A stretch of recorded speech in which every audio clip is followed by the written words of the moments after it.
This is why freedom of speech is so dangerous. There's that quote that the pen is mightier than the sword.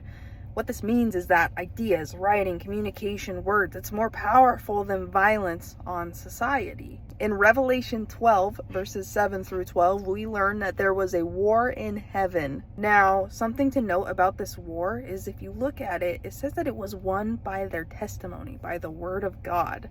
So what this war was not violence. This war was a debate. Lucifer was throwing around ideas and debating why souls should follow him. Meanwhile, Michael and the angels were prophesying about Jesus Christ, about the gospel, and bringing souls onto their side. Words and ideas have the capability to bring people together, to unify them for a cause, to strengthen them, to give them a purpose. Really impactful leaders have used words to rally people together during times of crises. Good examples would be Abraham Lincoln, George Washington, our founding fathers. Some not so great examples would be Adolf Hitler, Mussolini.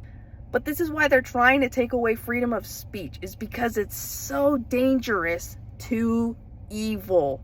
This is why they try to shut you up.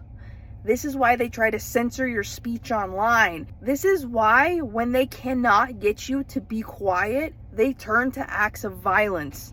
Because their ideas, their words, cannot compare with our truth. Really unfortunate recent example, right, was the assassination of Charlie Kirk. They could not get him to stop talking about the gospel, about the truth when it comes to society and how we should be operating, about the Constitution, about all of the good things about a free market.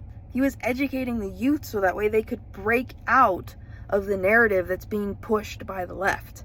They couldn't get him to stop sharing his message because it was so powerful and you could see it working. It was incredible what this man accomplished in unifying the young people of America. And so what did they do? They had to turn to violence because that was the only way that they thought that they could get him to stop. All it did was solidify his words. All it did was seal his testimony in blood. So yes, they don't want you to have freedom of speech. They're trying to take away the First Amendment because it is dangerous to them. A tyrannical government will always be threatened if there is freedom of speech.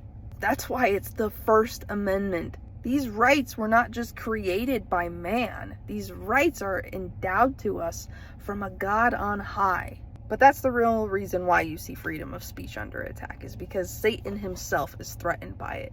He already lost that war once, and he knows he's going to lose it again.